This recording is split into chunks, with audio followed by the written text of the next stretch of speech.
Some kind of Need for Speed reboot is currently in the oven. It's already been leaked about a dozen times. Now, throughout the last year, we've gotten screenshots, information, even some incomplete gameplay footage of EA's latest attempt to breathe new life into the Need for Speed franchise. While the series is still popular, the reboot hasn't been getting great reviews for those who have seen it. Now, in case you were out of the loop, the Need for Speed reboot, which is supposed to be coming out this year, features some very cartoony effects and a more zany visual style, likely as an attempt to market the game to a broader audience. So Need for Speed has always been a rather grounded, realistic racing game, especially when compared to things like Mario Kart, but the new art style seems to go directly against that. With a lot of fans, they're not happy about it.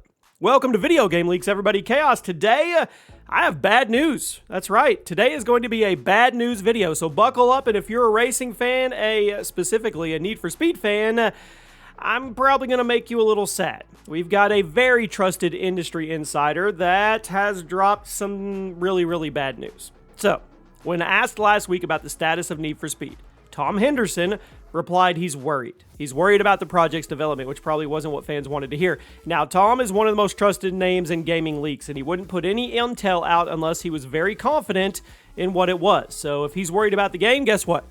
I'm worried about the game. Now, I suppose with a number of leaks surrounding the project, we should have seen it coming.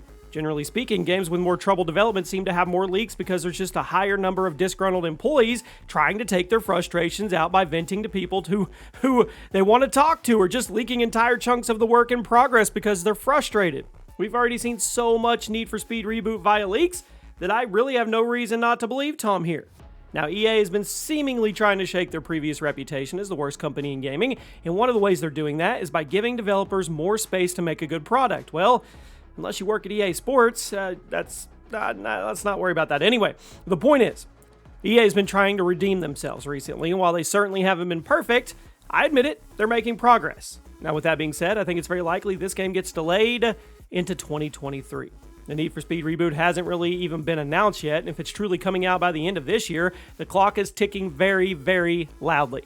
If the rumors of the game's hectic development are true, it kind of makes sense as to why they would push it back. According to our source, the devs for Need for Speed and EA do not have a good relationship right now, so I'm not sure if this comes down to EA's management or just a lack of time to finish the project. But Tom Henderson is concerned about the state of the game, and it was almost like he was implying that it wouldn't actually come out this year. We have to read between the lines, so I want to know what you guys think. Are you worried? Do you even care? Do you play EA games? I'm very curious to know.